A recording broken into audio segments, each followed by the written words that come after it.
जाना स्कूल और झंडा फहरा कर ही आना और लड्डू भी लेकर आना तुम दोनों मेरे लिए।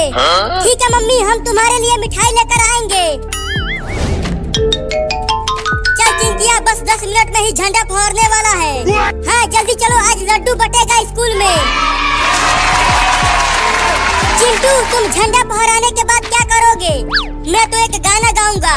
5 दिनों में याद किया है उस गाने को। और तुम क्या करोगी बताओ? मैं तो नाचूंगी और इनाम मुझे ही मिलेगा। हाँ नहीं, इनाम मुझे ही मिलेगा।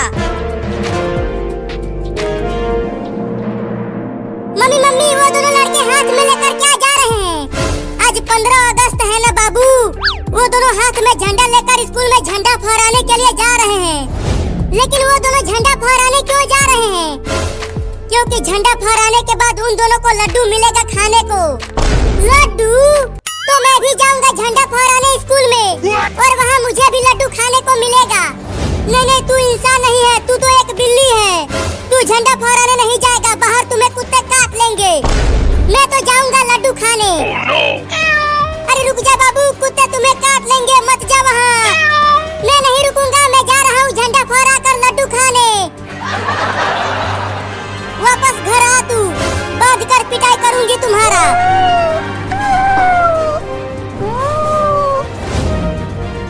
चिंटू, वो देखो एक बिल्ली हमारे पीछे पीछे आ रही है। आने दो, छोड़ो उसे।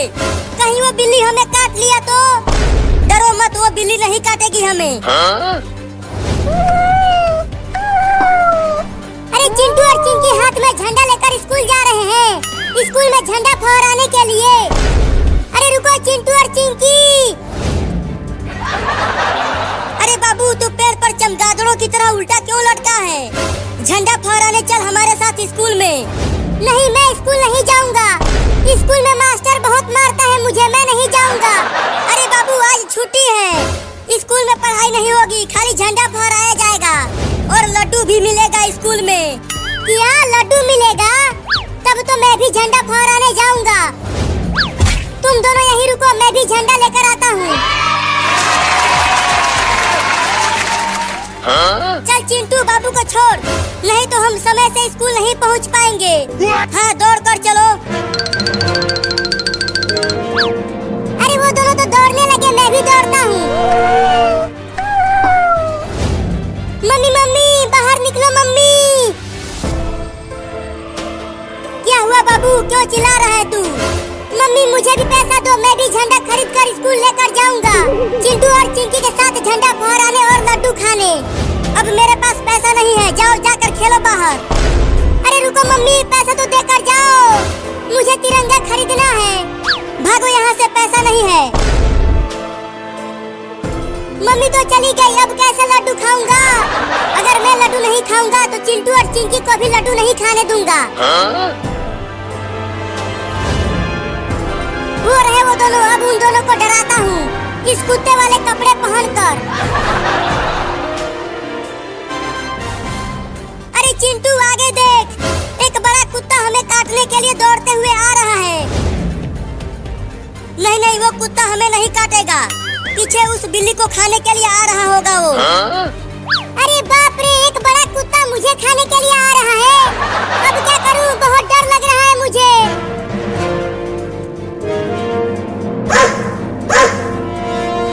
लगता है वो कुत्ता हमें ही काटने के लिए आ रहा है चिंटू। मुझे भी ऐसा ही लग रहा है चिंकिया। भाग चिंकिया।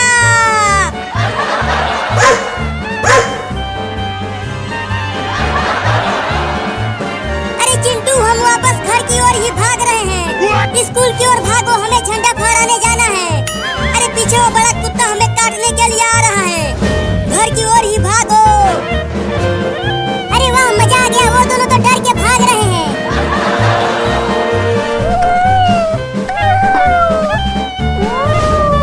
स्कूल में लड्डू खाकर आ गया बाबू। नहीं खा पाया लड्डू, मैं एक बड़े कुत्ते का खाना बनते बनते बचा हूँ रे दादा। क्या? गिर गया। नहीं, मुझे मत काटना कुत्ता भाई, मुझे छोड़ दो।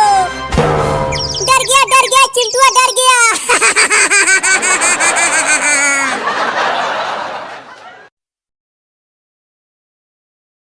echo tightened around her chest as his earlier words returned. Changed. Some people carry more than just bags. She saw it then. Not manipulation, not coincidence, but two parallel lines crossing once before diverging forever. I don't get second chances, she said. Saying it made it true. He nodded. Neither do I. A door opened behind him, warm light spilling out. The entrance to a private lounge. Dry. Quiet. Decisions live there. She looked once more at the platform, at the place where she'd almost left. Then she unwound the scarf from her wrist and held it out. Not to give it back, but to acknowledge its weight. He didn't take it. He stepped aside instead. Her cracked watch ticked. Time didn't wait. She lifted her suitcase, squared her shoulders, and walked past him. Into the light, into the room, into a choice that could not be undone. The station still breathed, but now she was inside it, behind glass, watching the chaos instead of standing in its teeth. From the private lounge, the platform looked distant, almost unreal. Trains arrived and left like thoughts she no longer had to chase. The departure board flickered again, but this time she wasn't searching it for escape. She stood straight, suitcase beside her, rain drying slowly on her coat. Mr. Hale didn't sit across from her. He stood near the window, hands folded behind his back, the posture of a man used to control and careful distance. You know why I stopped, he said at last. Not because of your resume. She waited. You reminded me of my daughter, he continued. Not her smile, not her age, her stillness. The way she stood like the world owed her nothing, and she planned to take nothing kindly. The words didn't feel comforting. They felt heavy, like a door closing behind her. I didn't come here to replace anyone, she said quietly. I know, he replied. That's why I chose you. There it was. The offer without romance. Power without warmth. Opportunity shaped like grief. He slid a folder across the table. Inside was more than a job. Relocation, legal support, security. The kind of structure people use to rebuild or to destroy. The American way, wrapped in policy and promise. This position, he said, would give you access, influence, protection, revenge, unspoken, sat between them. Her fingers brushed the cracked watch on her wrist. It still ticked, still asked her who she was becoming. She reached into her coat and placed the red scarf on the table. I can't carry this, she said, and I can't be chosen because I look like someone you lost. His eyes dropped to the scarf. For the first time, his composure fractured. She made me believe helping people fix things, he said. It doesn't. No, she agreed. But using them doesn't either. Silence stretched. Not tense, final. She closed the folder without opening it and slid it back. I came here thinking survival meant taking, she said. I thought revenge was movement. Power. Proof. She picked up the scarf and folded it carefully, the way her father once folded clothes. Then she set it gently beside the folder. But I learned something waiting on that platform, she finished. Leaving isn't always winning. And staying doesn't have to mean becoming someone else's weapon. Outside, a train roared past. Wind rattled the glass. Mr. Hale didn't stop her when she turned away. He didn't call her back. Some choices, even he knew better than a touch. She walked out of the lounge and back into the station, into noise, into weather, into her own name. On the platform, a girl stood gripping a suitcase, eyes full of fear. For a brief moment, their gazes met. She didn't stop. She didn't interfere. Because not every stranger you help is meant to stay. But some leave you changed forever. Morning arrived without ceremony. She walked the city streets as if they were new, though nothing about them had changed. Cafes opened their doors. Buses sighed at corners. A man swept yesterday's dust into small, careful piles. The world continued, not waiting, not watching, and for the first time, that didn't feel like abandonment. It felt like permission. Her suitcase rolled easily beside her now, still cracked, still small, but it no longer pulled at her arm the way it had at the station. She had slept only a few hours in a narrow room that smelled faintly of soap and old wood, the kind of place meant for passing through. When she woke, her hands didn't shake. At the window, she had taken off the red scarf and folded it one last time.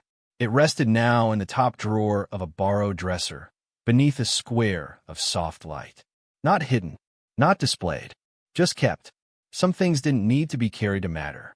She thought of her father as she walked, of the way he'd measured strength in silence. She thought of the man at the station, not as a savior, not as a threat, but as a mirror she no longer needed to hold. His grief was his own. Her future would be hers. Passing a glass storefront, she caught her reflection. The girl staring back looked tired, yes, but steadier. Her shoulders were straighter. Her eyes didn't search for exits. She paused, just long enough to meet her own gaze, then moved on. At a crosswalk, she stood among strangers waiting for the light. A woman beside her spoke softly into a phone. A child tugged at a sleeve. Someone laughed behind her. Life pressed close, ordinary and unremarkable, and she let it. Sometimes love is not romance, it's recognition. The thought came without effort, not borrowed from anyone else now. She recognized herself. That felt like enough. Later, she sat alone on a park bench, the city humming around her. Sunlight filtered through bare branches, landing on her hands. She opened her palm and flexed her fingers, as if testing their strength. They held. The cracked watch still ticked. She hadn't fixed it. She wasn't sure she ever would. Time didn't need to be perfect to move forward. Somewhere, a train horn sounded distant, unimportant. She didn't wonder where it was going. Instead, she closed her eyes and breathed, letting the noise soften into background. The past stayed where it belonged. The future remained undefined. And in that quiet space between who she had been and who she might become, she understood something simple and difficult all at once. Not every ending is meant to be understood. Some are meant to be felt and argued over and carried differently by everyone who hears them.